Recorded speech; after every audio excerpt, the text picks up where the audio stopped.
Airflow! Good morning to you. How are you doing, my beautiful students? How are you?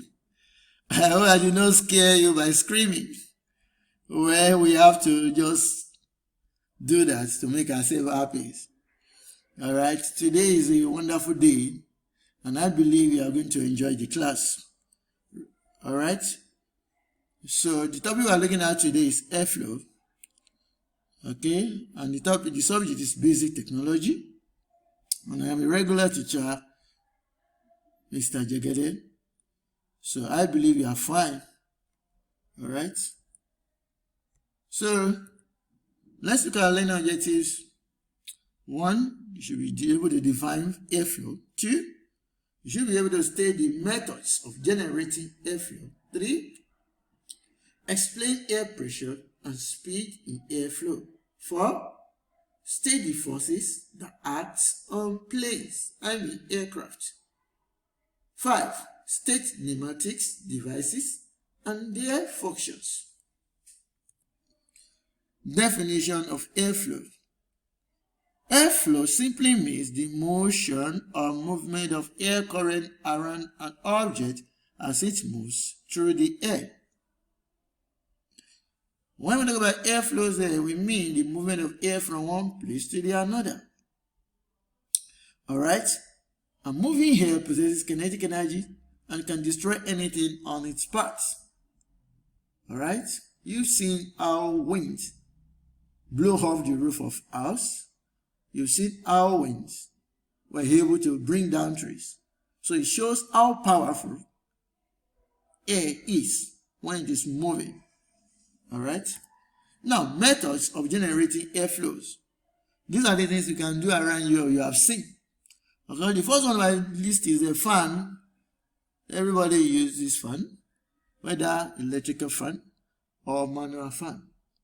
Okay, so when fan is working, it generates air, and the air will start moving from the point where the fan is to where you are and circulate around the buildings or the environment. Okay, the same thing goes for the hand fans. Mouth. Human being can also generate air through the mouth. You can generate air through the mouth. You can pressurize it. Look at it.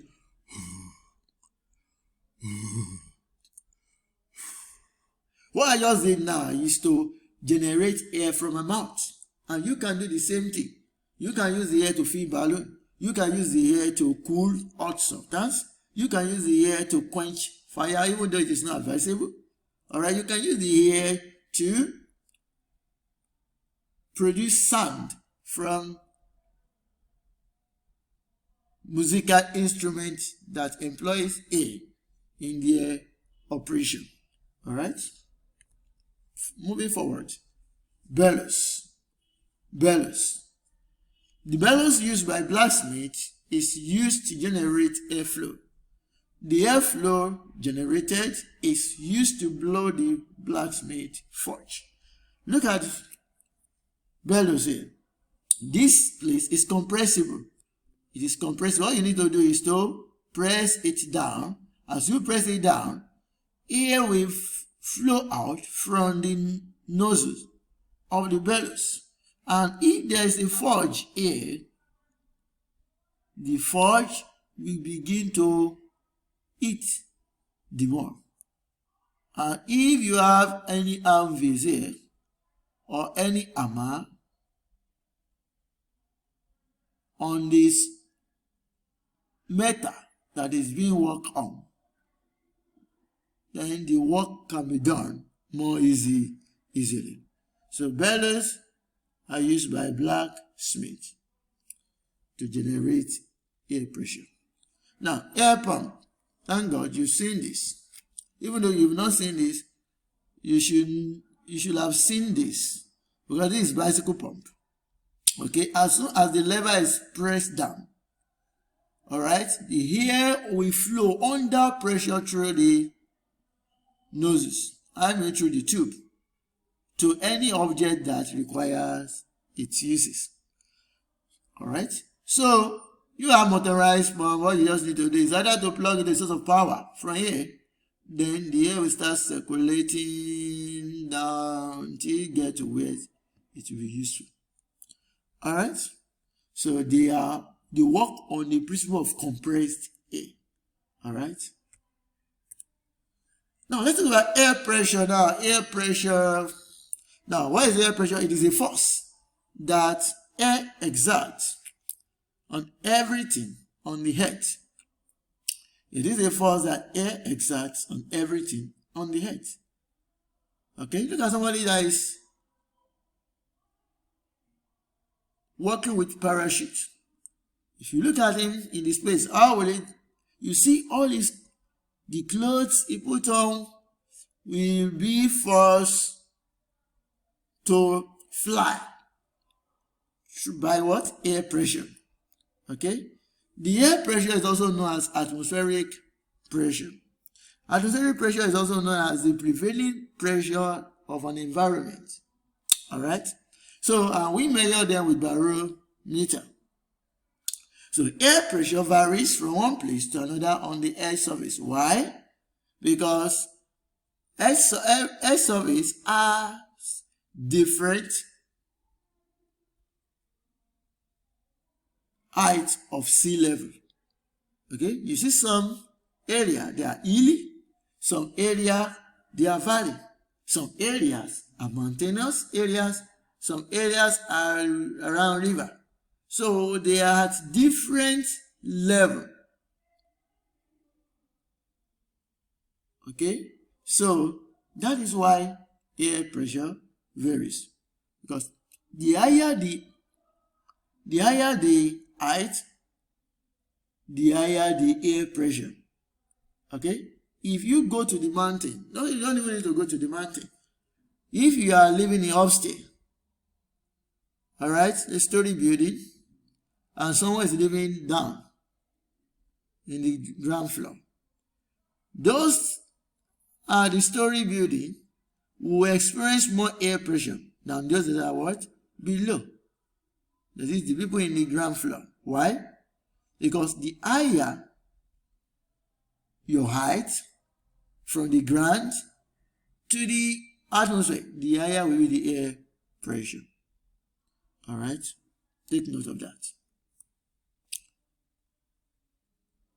Relationship between pressure and speed. There is a connection between them. And that's what I want to talk about.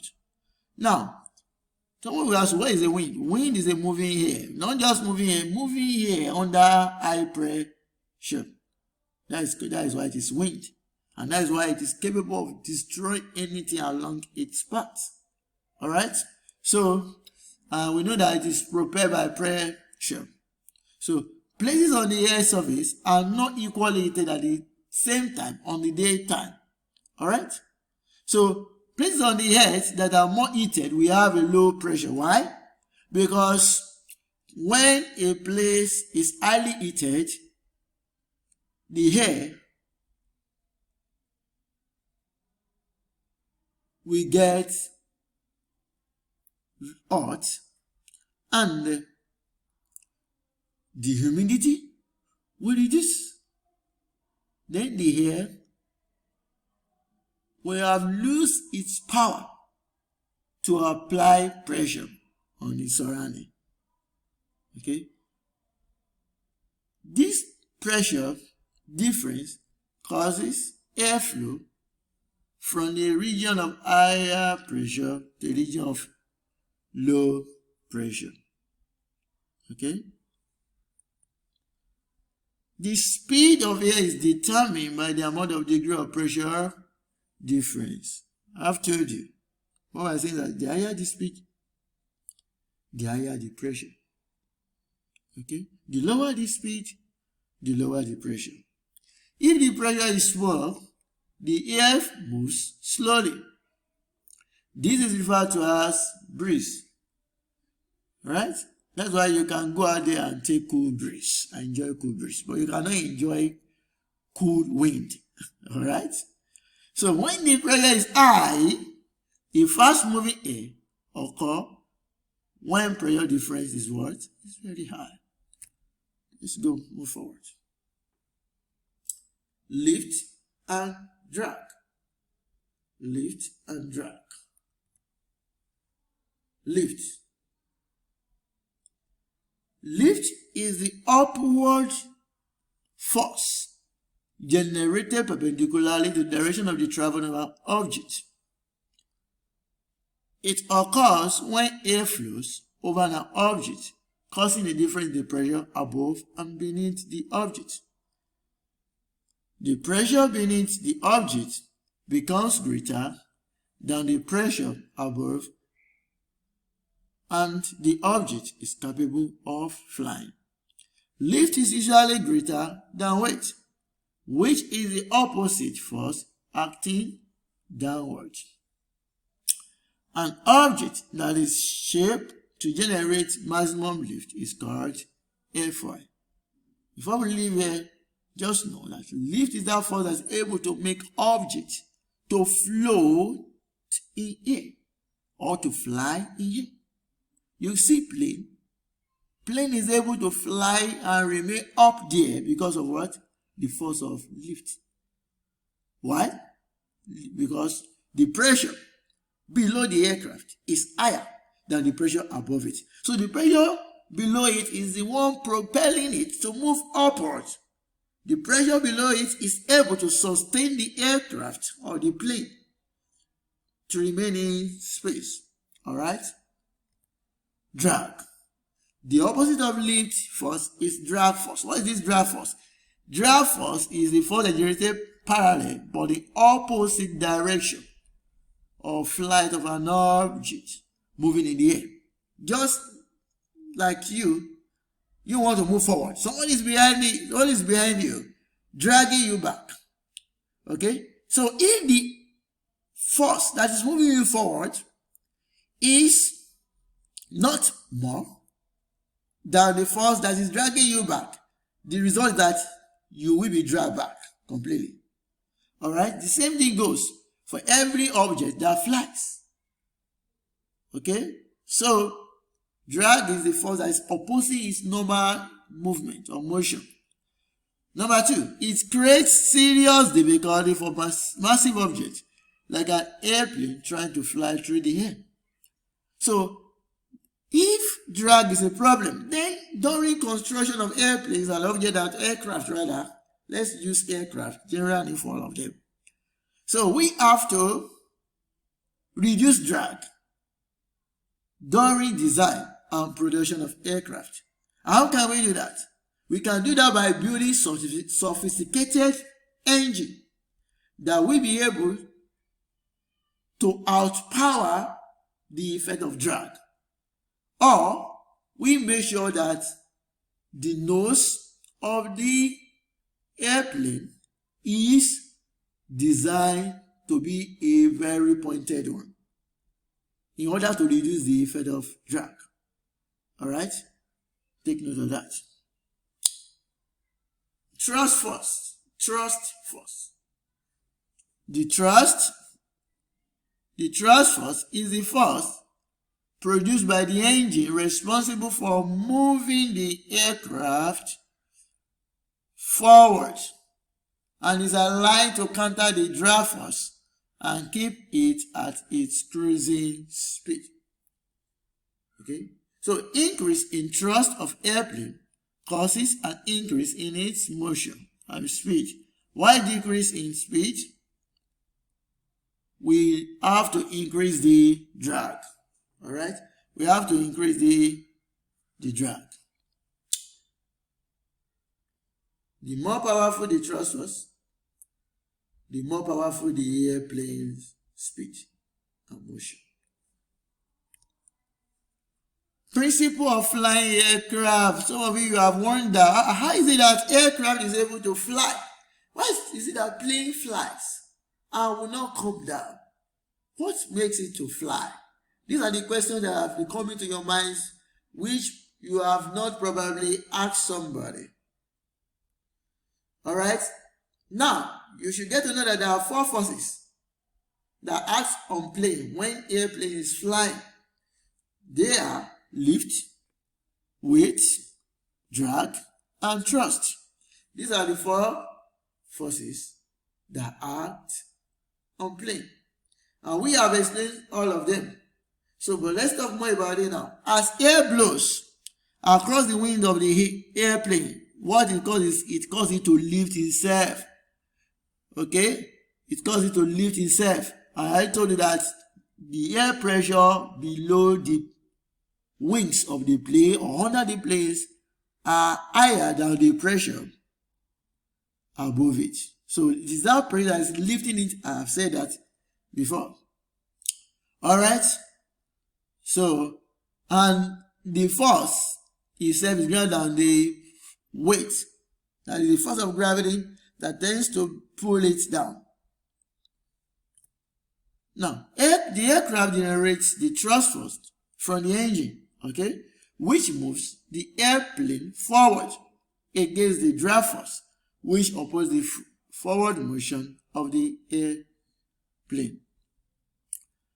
Other flying objects such as birds, butterfly, kites, and etc. work in a similar way.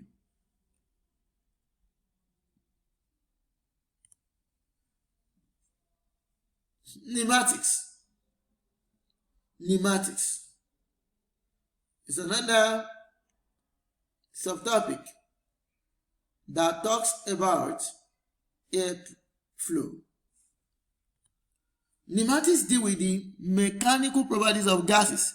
Remember that air is a mixture of gases. Okay? So it involves the use of compressed gas in certain devices in order to produce mechanical energy. Pneumatic devices. These are devices that employ compressed gas as working substance.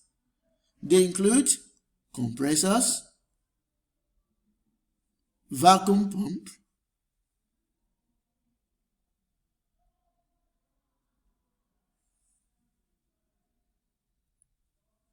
pneumatic brakes.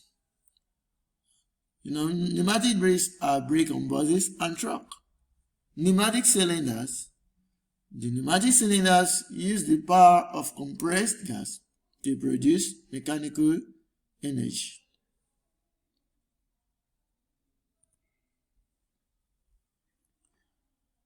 I believe that you have digested lecture, and I know that you are good to go. Right? So, without checking the note again, try to answer the questions displayed on the screen. 1. Mention 4 methods of generating airflow. 2. Explain the principle of flying aircraft. Mention 4 pneumatic devices. Have you answered those questions? I'm giving you time to jot down your answer. Okay? I believe that you are doing that.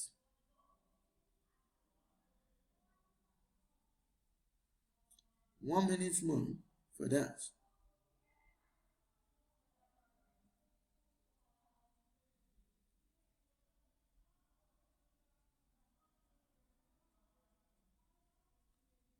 Time up. Now, after the class, cross-check your answer with the lesson notes to see if you are correct. Then, if you don't get it, you can repeat the lesson again by listening to the video and watching it. Alright? I want you to study further. Do not just stop here. Study further by visiting these links for more information and knowledge. Okay? Please, it is very important for you to visit that link because it will definitely help you to get more information and more understanding concerning this lesson. All right? All right, I believe now you enjoyed today. You enjoyed the class. And I believe that you can do better. Okay? Feel free to reach me on my email, olatibosun.jegede@greenland.org for any question. I'm going to see you again. Ensure that you obey all the lockdown rules. Stay safe. Stay healthy. Prepare for next class assessment. And I'm going to see you. Bye. God bless you.